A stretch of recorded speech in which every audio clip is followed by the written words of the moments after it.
Good morning students.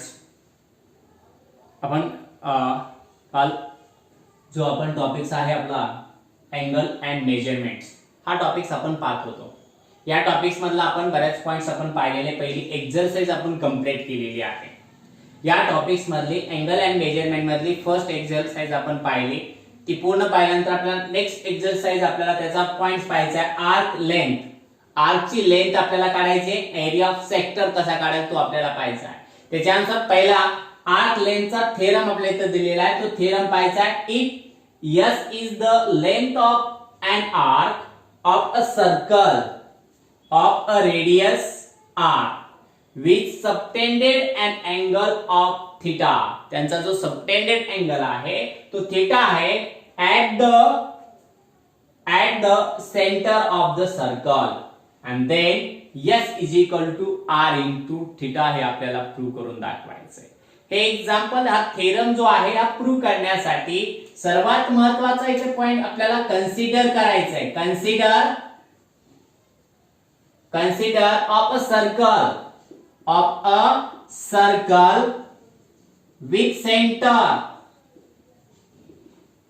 O. कोणता centre धरायचा आपल्याला? O सर्कल धरायचा आहे at the radius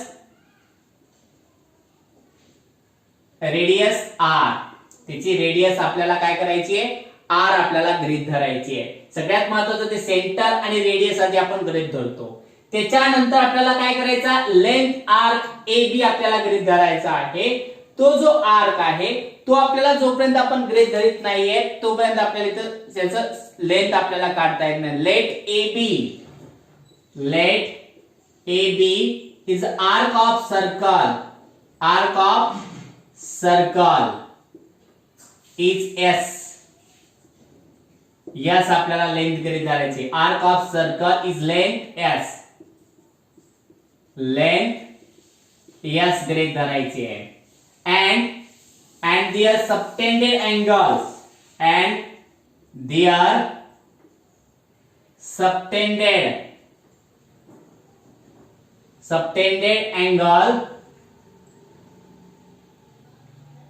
angle to the center is theta. त्याचा जो सबटेंडेड अँगल आपण काय गृहीत धरला? थीटा गृहीत धरला. थीटा हा त्याचा सबटेंडेड अँगल गृहीत धरला. मग इथं आपल्याला आता कन्सिडर करायचं दुसरं एक आपल्याला घ्यायचं the point on the circle C. The point C on the circle वरती गृहीत धरायचा आहे. मग length AC is equal to आपल्याला R गृहीत धरायची. लेंथ AC R करायची आहे आणि angle AOC is equal to angle AOC. इथं आपल्याला अँगल कोणता? AOB मिळाला. किती? थीटा. तर आता इथे angle AOC is equal to 1 radian करायचा आहे. AOC चं लेंथ आपल्याला इथं 1 रेडियन करून घ्यायची आहे.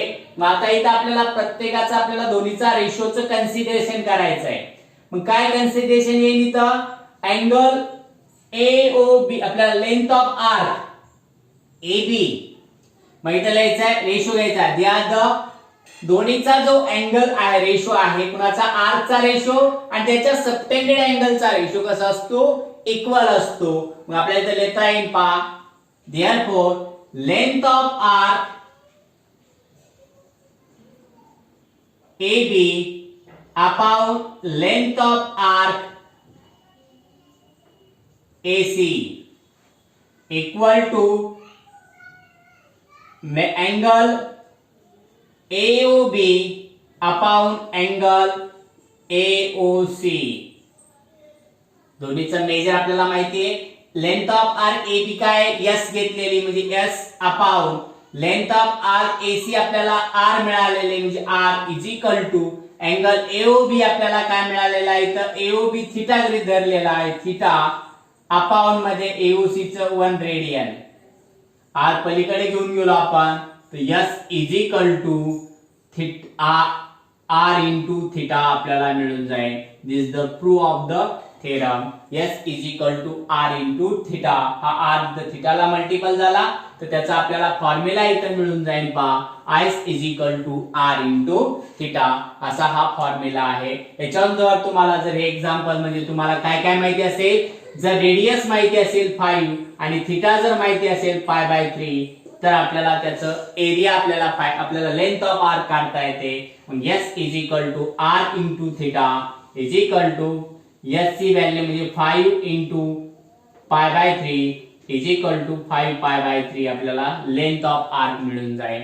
अशा प्रकारे जर तुम्हाला लेंथ ऑफ आर्क माहिती असेल आणि जर थिटा माहिती असेल आणि थिटा हा कधीही रेडियन मध्ये कन्वर्ट करून घ्यायचा आहे, डिग्री मध्ये आपल्याला काढायचा नाही. डिग्री मध्ये जर असेल तर त्याला रेडियन मध्ये कन्वर्ट करावं लागेल आणि त्याच्यानंतरच लेंथ ऑफ आर्क आपल्याला या फॉर्म्युल्यानुसार काढायचं असेल, लेंथ ऑफ आर्कचा फॉर्म्युल्यानुसार आपल्याला काढायचं असेल तर रेडियनच्याच फॉर्म्युल्याने आपल्याला काढावं लागेल. म्हणजे डिग्रीचं आधी रेडियन मध्ये कन्वर्ट करावं लागेल आणि रेडियन मधून मग नंतर आपल्याला त्याचा फॉर्म्युला आपल्याला इथे यूज करता येतो. नेक्स्ट थेरम आपण पाहू.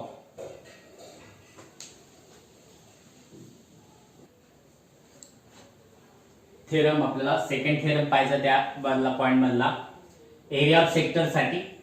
If theta radian in a angles between two radii म्हणजे दोन रेडियस आपल्याला टू रेडियस दिले AOA आणि OB ह्या रेडियस दिलेले आहेत, त्यांच्या बिटवीन मधला आपल्याला अँगल थिटा रेडियन दिलेला आहे.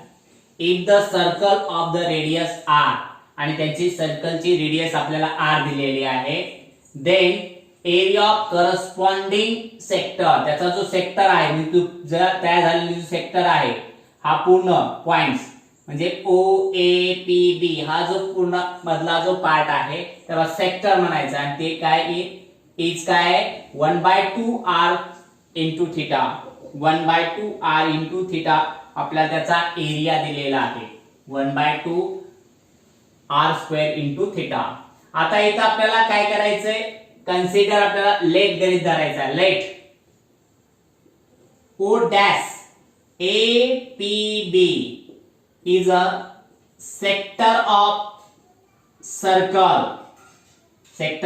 the circle with radius R. कोणता आपण एक सर्कल काय घेतला, आपला आर्क घेतला OAB हा सेक्टर घेतला. Is sector of the circle with radius R या रेडियस असलेल्या सर्कलचा एक सेक्टर आपण घेतला कोणता O dash APB. हा सेक्टर गृहीत धरल्यानंतर आपल्याला त्याचा अँगल आपल्याला इथे गृहीत धरायचा आहे such that angle AOB is equal to theta radian गणित धरायचा आहे. थीटा रेडियन कोणता अँगल AOB अँगल जो the subtended angle on the सर्कलशी असलेला जो सबटेंडेड अँगल आहे तो थीटा गृहीत धरायचा आहे. मग इथं आपल्याला काय करायचंय, एरिया ऑफ सेक्टरचा रेशो असला कोणाचा सर्कलचा रेशो असणार आणि सबटेंडेड अँगल आणि होल सर्कलचं अँगलचं मेजर कसा रेशो कसा असतो, कॉन्स्टंट असतो. Is the proportional of the area of sector and area of circle to the angle subtended angle of sector and whole measure of circles त्यांचा area same असतो. मग आपल्या इथे डायरेक्टली त्यांचा आपण लिहू. मग area of sector O dash APB upon area of circle is equal to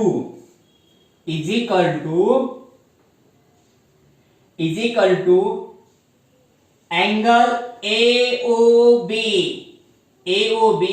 upon measure of circle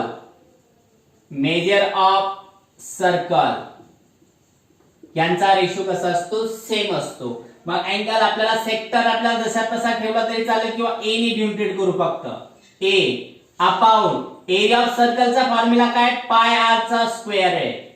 area of सर्कलचा फॉर्म्युला πr चा स्क्वेअर आहे is equal to angle AOB आपल्याला दिलेला आहे थीटा.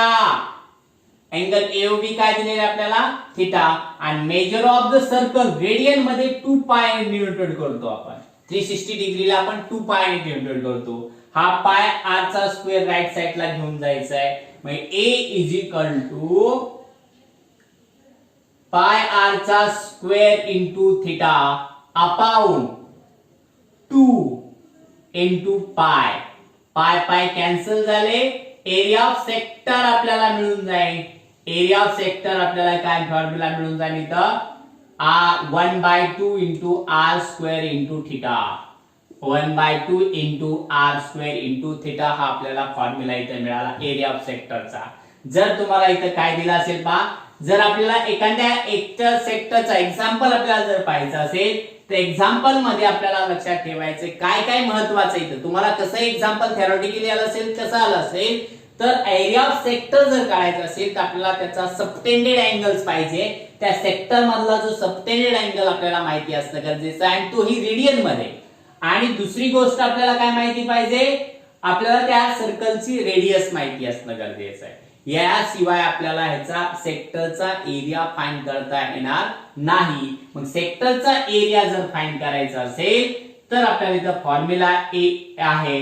एक्झाम्पल आपण इथं पाहू शकतो. काय येऊन जाईल समजायचं आर इज इक्वल टू जर आपल्याला 5 दिलं असेल किंवा आपण 10 घेतला 10 आणि थिटा इज इक्वल टू π/6 असेल, π/6 असेल तर आपल्याला ह्याचा एरिया फाइंड करता येतो. ए इज इक्वल टू काय येऊन जाईल 1/2 इंटू आर चा स्क्वेअर इंटू थिटा. व्हॅल्यू ठेवून दिली आपण 1/2 इंटू 10 चा स्क्वेअर इंटू π/6 इज इक्वल टू 10 चा स्क्वेअर किती आला 100. 1/2 इंटू 100 इंटू π/6. 2 ने आपण याला डिवाइड केला 100 ला तर 50 आलं. मग इथे येऊन जाईल 50 π/6 आणि दोन्हीला डिवाइड केलं 50 ला आपण डिवाइड केलं तर काय येऊन जाईल इथं 25 आणि खाली किती येऊन जाईल 3. म्हणजे आपल्याला एरिया मिळून जाईल 25 π/3. 25/3 पाय 25 पाय आपल्याला ह्याचा एरिया आता मिळून जाईल. म्हणजे अशा प्रकारे तुम्हाला रेडियन मध्ये काय काय माहिती पाहिजे, रेडियस आणि त्याचा जर अँगल माहिती असेल तर त्यानुसार आपल्याला काढता येतं. जर एरिया आपल्याला लेंथ ऑफ आर्क दिली असेल आणि सेक्टर एरिया ऑफ सेक्टर काढायचं असेल तर फॉर्म्युला आपल्याला इथं पाहायचा आहे. दोन्हीचं रिलेशन बिटवीन पाहायचं आहे. जर तुम्हाला काय काय माहिती आहे, एरिया ऑफ सेक्टर माहिती आहे आणि एरिया ऑफ सेक्टर माहिती आहे आणि तुम्हाला काय माहिती काढायचं आहे, लेंथ ऑफ आर्क काढायचं असेल तर कशी काढणार आपण, length of arc is equal to length of arc is equal to आपल्याला काय करायचं आहे आर थिटा पाहिजे ना. मग येता आपल्याला फॉर्म्युला लावावा लागेल 2/r into area of sector. Area of sector हा फॉर्म्युला त्याचा मिळून जाईल 2/r into area of sector. म्हणजे चला बरं आपण कशाला πr square theta 1/2 r square theta याला जर आपण 2r ने 2/r ने जर मल्टिपल केलं तर r काय होऊन जातील, स्क्वेअर कॅन्सल होऊन जाईल, 2 कॅन्सल होईल म्हणजे r थिटा. आणि हा कुणाचा फॉर्म्युला आहे, लेंथ ऑफ आर्क चा फॉर्म्युला आहे. आणि जर एरिया ऑफ सेक्टर आपल्याला काढायचा असेल, एरिया ऑफ सेक्टर आणि काय माहिती आहे तुम्हाला, लेंथ ऑफ आर्क माहिती असेल तर लेंथ ऑफ आर्क ची फॉर्म्युला काय r थिटा. r थिटाला कशाने मल्टिपल करावं लागेल आपल्याला, r/2 ने मल्टिपल करावं लागेल. r/2 ने मल्टिपल केलं r चा square 1/2 into r square into theta मिळून जाईल. म्हणजे इथं आपल्याला लिहिता येईल r/2 into length of arc. या दोन फॉर्म्युल्याचा वापर आपल्याला एकमेकांमध्ये कन्वर्जन करता येतो. जर लेंथ ऑफ आर्क माहिती असेल तर आपल्याला एरिया ऑफ सेक्टर काढण्यासाठी r/2 into length of arc चा फॉर्म्युला वापरू शकता. आणि एरिया ऑफ सेक्टर तुम्हाला ऑलरेडी माहिती आहे, त्याच्यावर लेंथ ऑफ आर्क जर काढायला सांगितली तर 2/r into area of sector हा फॉर्म्युला वापरला तरीही तुम्हाला ते एक्झाम्पल आपल्याला सॉल्व्ह करता येतं. याच्यामध्ये रेडियस माहिती असणं गरजेचं आहे, अँगल माहिती नसला तरीही आपल्याला ह्याचा आन्सर आपल्याला फाइंड करता येतं. या दोन सूत्रानुसार या पद्धतीने तुम्हाला एक्झाम्पल सॉल्व्ह करता येतं. याच्यावरती एक्सरसाइज आपण नेक्स्ट स्प्रेड मध्ये पाहू.